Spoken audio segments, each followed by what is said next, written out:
Apprendre des langues, c'est important. C'est un des meilleurs atouts que vous pouvez avoir dans la vie et le plus beau, c'est que c'est à la portée de tout le monde. Ça, je sais que vous le savez et si votre problème c'est la motivation, pas de souci. Oui, oui, c'est possible. Y a pas d'excuses. Do it, just do it. T'es pas plus con qu'un autre. Y a plus de la moitié des personnes sur Terre qui parlent au moins 2 langues. T'es dans quelle moitié? Réponds. T'es dans quelle moitié? Cette vidéo est la première d'une série consacrée à l'apprentissage des langues, voyez ça comme une introduction. C'est une série qui est réalisée avec le soutien de Rosetta Stone. Vous savez, si vous me suivez depuis un certain temps, qu'apprendre les langues étrangères, c'est quelque chose que j'encourage particulièrement. Ça et voyager. Voyage, voyage.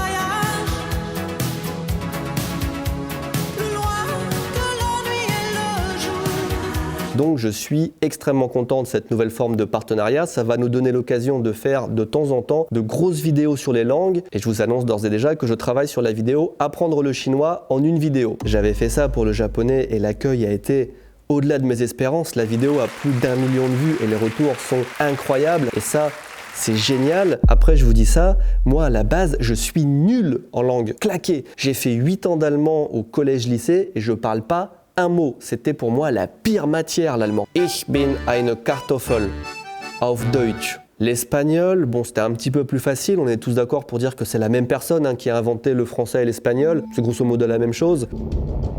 Pero cuando comenzó esta historia, no me llamaba así. Et pour ce qui est de l'anglais à l'école, j'en ai jamais fait. Allemand LV1, espagnol LV2, donc ça a le mérite d'être clair, je suis arrivé à 20 et quelques années et je parlais pas un mot d'anglais. Hello, what's your name? Ich bin eine Kartoffel. À l'époque, en plus, t'avais pas Netflix, YouTube et tout ça, donc l'anglais et les langues étrangères en général, ça me paraissait loin, ça me paraissait inutile, ça me paraissait compliqué même. Alors que non, en fait, c'est pas si compliqué. L'anglais, c'est composé presque à moitié déjà de mots français. Pour être plus précis, sur les 171 476 mots en usage que comporte la langue anglaise, seuls 25 000 environ sont d'origine française, ce qui nous donne une proportion exprimée en pourcentage de... Ta gueule! Et puis dans presque toutes les autres langues du monde, t'as plein de mots en anglais. Ça en japonais, c'est keyboard, mouse, mousepad, light, mic, caméra, desk. Tout est connecté et plus t'apprends, plus c'est facile d'apprendre. D'autant qu'aujourd'hui, on peut apprendre plein de mots de façon passive parce qu'on vit dans un monde qui est multiculturel et multilingue. Vous avez des mots étrangers partout autour de vous sans même vous en rendre compte. Il n'y a pas besoin d'aller à 3 km. Si je prends juste mon iPhone qui est en français, la moitié des applis ont des noms en anglais. App Store, Google Maps, Line, Teams, FaceTime, Numbers, Wallet, Calculatrice. Ah non, ça c'est du français, calculatrice. Mon film d'animation préféré, c'est Le Roi Lion. Cette phrase devrait se suffire à elle-même, mais je vais développer. Dans Le Roi Lion, figurez-vous qu'il y a des mots qui viennent du Swahili. Le Swahili, c'est la langue officielle qui est dans certains pays d'Afrique de l'Est. Et par exemple, Hakuna Matata, c'est un vrai mot. En Swahili, ça veut dire « pas de problème, tout va bien ». Simba, qui est le nom du roi lion, ça veut dire en Swahili, je vous le donne en 1000, lion. Et Nala, si vous vous rappelez un petit peu, la copine de Simba, ça veut dire cadeau ou chance. Et Rafiki, ça veut dire ami. Et Pumba, lui, son prénom, ça veut dire stupide ou étourdi. Vous voyez, on connaît déjà 5 mots en Swahili alors qu'on n'a même pas encore fait l'effort de s'y intéresser. Après, en Swahili, burger, c'est burger, pizza, c'est pizza. Moi, c'est bon, j'ai tout. Go faire le tour du Kenya, ça me suffit. En plus, j'ai des endroits à aller voir là-bas, dont entre autres cette île sur laquelle on trouve, tenez-vous bien, un KFC, au calme, Hakuna Matata. Tiens, d'ailleurs, comment on dit poulet en Swahili? Coucou! Ça va, ça devrait pas être trop dur à retenir. Plus proche de notre quotidien, il suffit d'aller faire ses courses à Ikea et on apprend le suédois. Moi, j'ai acheté des assiettes fargrik. Enfin, plutôt... Färgrik. En suédois, ça veut dire coloré. Moi, je les ai achetés en blanc. On a tous aussi acheté la perceuse fixa, qui veut dire en suédois réparer. De l'anglais to fix, je vous avais prévenu, l'anglais est partout. Et à ici Japon, on a aussi le meuble télé Stockholm qui est la capitale de la Suède. On apprend même la géographie aussi, c'est excellent. Et d'ailleurs, le suédois est disponible sur Rosetta Stone, plutôt pratique vu la prononciation. Jag läser på kinesiska. Jag skriver på kinesiska. Jag läser på svenska. Ich bin eine Kartoffel. Non, faut être curieux. Tiens, par exemple, acer. Qu'est-ce que ça veut dire? Eh bien, c'est du latin, ça veut dire pointu ou tranchant. Acer, acéré. Est-ce que c'est vraiment l'idée derrière la marque? Je ne sais pas. Est-ce que cette info va nous être utile dans la vie? Probablement non. Mais éventuellement, ça peut remplir un vide dans une conversation. Mais la majorité du temps, en revanche, tout est bon à prendre. Plus vous parlez de langue et mieux vous les parlez, et mieux c'est. Ça va vous servir en voyage, peut-être au travail. Be proud of you because you can do what we want to do. Yes, we can. Ça va vous servir dans vos relations. Je rappelle que 96% des gens dans le monde ne parlent pas français. Est-on bien sûr de ce chiffre de 96%? Ça va vous servir aussi dans vos divertissements. Ne regardez pas les films en VF sur Netflix, je vous en supplie. Les langues, c'est aussi une façon de comprendre une culture. Beaucoup de subtilités passent par le langage, évidemment, ne serait-ce que la politesse ou l'humour. Au Japon, par exemple, c'est impossible de s'intégrer à la société et de comprendre comment les gens fonctionnent sans parler bien japonais. Ma vie à Tokyo serait totalement différente et je pense beaucoup moins bien si je parlais pas japonais. Je sais pas à quel point j'ai besoin de vous convaincre que les langues c'est important en fait. Quand j'étais jeune, il n'y avait pas encore cette ouverture sur le monde, on était beaucoup plus isolés mine de rien, mais aujourd'hui on voyage beaucoup plus qu'avant, on travaille de plus en plus en utilisant des langues étrangères. Sur un CV, les langues c'est devenu vachement important. Si tu veux accéder à une information, en cherchant sur YouTube ou simplement en faisant une recherche Google, tu auras beaucoup plus de résultats en anglais qu'en français. Le débat à regarder un film ou une série en VO ou en VF est pas loin d'être clos. Je pense, enfin j'espère, sinon ça va peut-être rajouter de l'huile sur le feu, mais franchement, si vous regardez des films doublés et que vous avez plus de 8 ans, posez-vous des questions sur pourquoi vous regardez le film. Vous n'avez pas les vraies voix ni les accents des acteurs, et c'est quand même la moitié du jeu d'acting, hein. Know this about the jungle.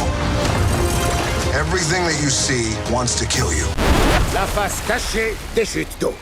Mais gros, t'as fait quoi à ta voix? Vous perdez toutes les nuances dans les dialogues, la plupart des traits d'humour sont même pas traduits parce que c'est juste pas possible. T'as un vieux décalage dégueulasse entre la bouche des acteurs et ce qui est prononcé, et même des fois il faut carrément changer le scénario pour l'adapter au doublage. Non, la VF ça devrait pas exister. Au début j'avais pas du tout cet état d'esprit. Quand je suis parti au Canada et que j'ai pu côtoyer plein de mondes différents, que j'ai commencé à regarder des films en VO et que j'ai compris que les acteurs ils étaient 10 fois plus drôles et 10 fois plus charismatiques avec leur vraie voix, et que du coup les films étaient beaucoup mieux, je me suis dit mais comment j'ai fait pour en arriver jusque-là sans parler anglais? Truth is,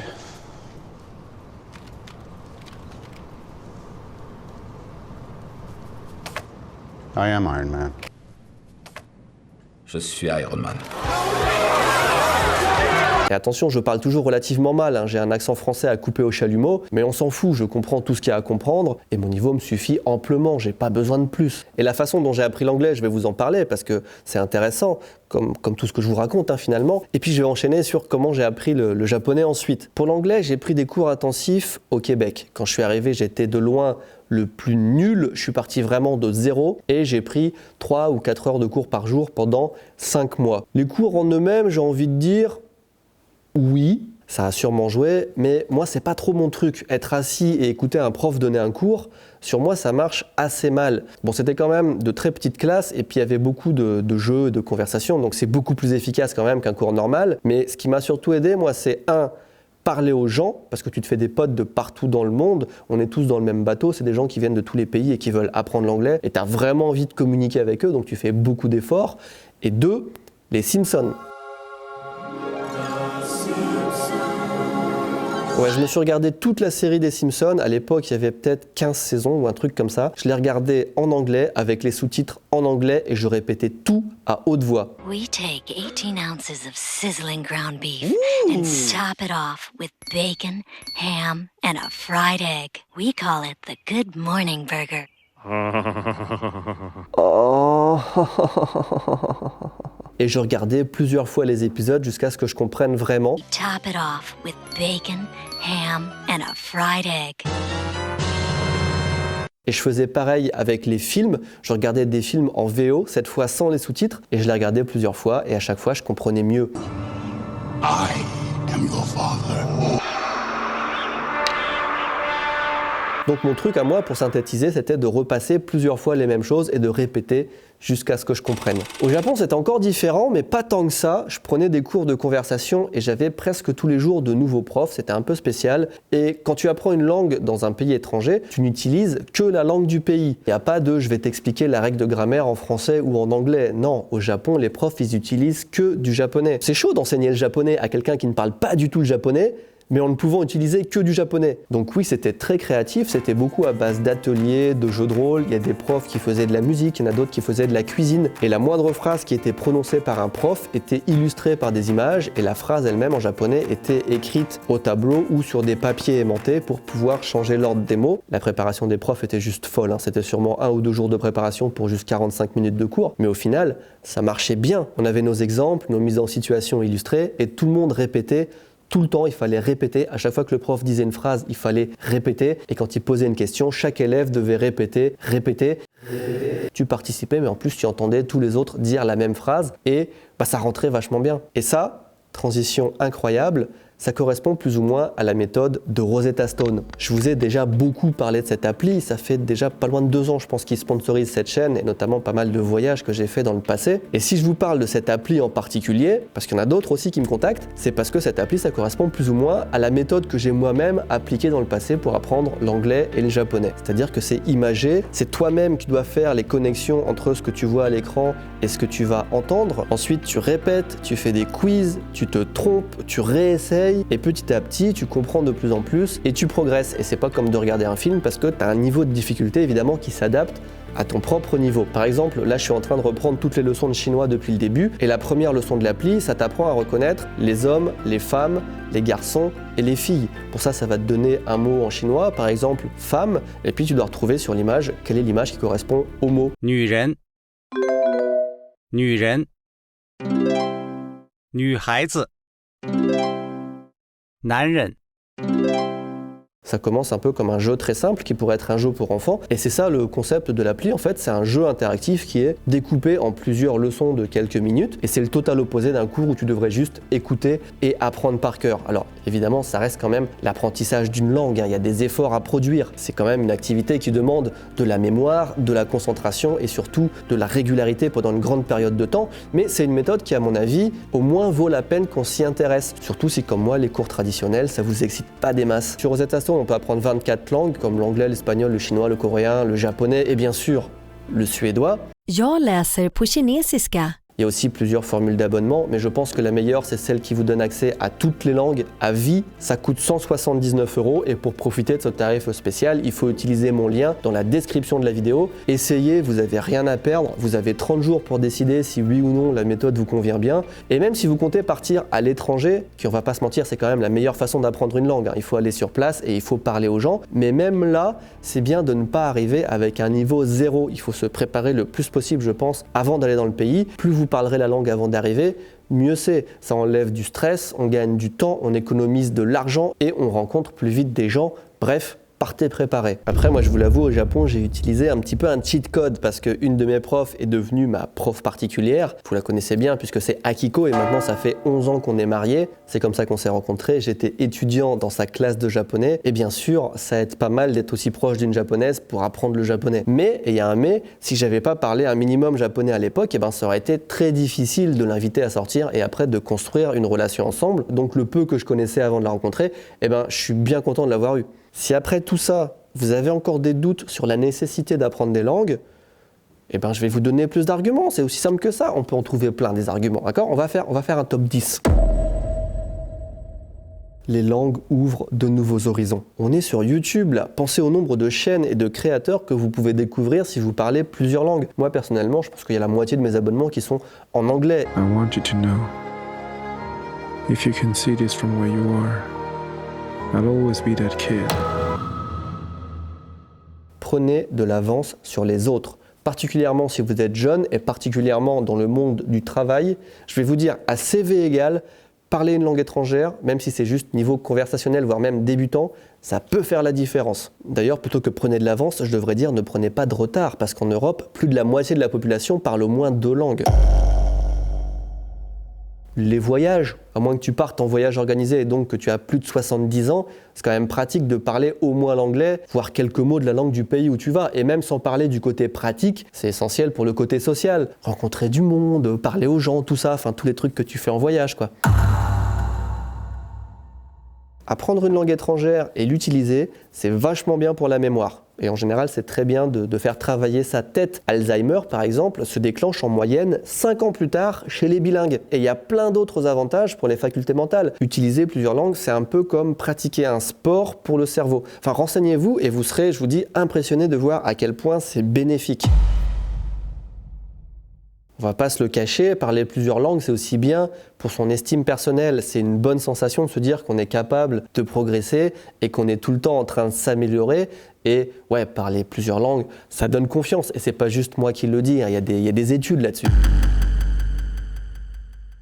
Mickey, en italien, s'appelle Topolino.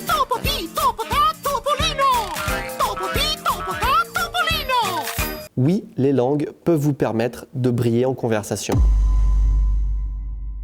Quelle que soit la raison ou la façon que tu as d'apprendre une langue, ça apporte forcément des rencontres à un moment ou à un autre. C'est toujours bien en général d'élargir son cercle de connaissances et d'amis, et peut-être même que ça va vous permettre de rencontrer l'amour. Moi j'ai commencé le japonais innocemment et du jour au lendemain je me suis retrouvé avec 3 enfants franco-japonais. Ça ouvre l'esprit d'apprendre des langues. On en apprend plus sur les cultures différentes, on se sent plus proche des autres et on devient un citoyen du monde. Je suis citoyen du monde, les mots, frontières ne me parlent pas. On n'est plus terrien, on appartient au monde et pas juste à un pays. Ça peut paraître bizarre parce que c'est plus un sentiment qu'autre chose, mais c'est un très bon sentiment.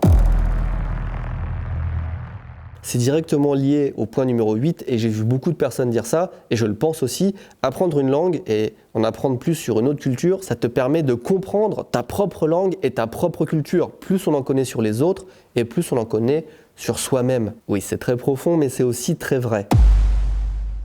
Ça n'a jamais été aussi facile d'apprendre une langue entre les séries en VO sur Netflix, les cours sur YouTube, les applis sur les téléphones. Vous avez l'embarras du choix, vous avez forcément à portée de main une ou plusieurs méthodes qui vous conviennent. Et en plus, on peut faire ça petit à petit, juste quelques minutes par jour. Il faut juste être régulier. N'hésitez pas bien sûr à compléter cette liste et même à partager vos témoignages dans les commentaires. J'imagine que beaucoup ont des expériences très différentes et même bien plus riches que la mienne. Voilà, c'est tout pour cette fois. La semaine prochaine, vidéo spéciale qui n'a rien à voir avec les langues. Ça sera la vidéo qui marque les 10 ans de Fukushima. Je vous donne rendez-vous, ne la loupez pas. Enfin, si elle sort, parce qu'elle n'est pas encore tournée. Merci comme toujours d'avoir regardé cette vidéo, première d'une série en collaboration avec Rosetta Stone. Je rappelle bien sûr la présence du lien dans la description si vous voulez essayer la méthode. Si vous êtes en train d'apprendre une langue, je vous souhaite bon courage. Accrochez-vous, vous allez voir.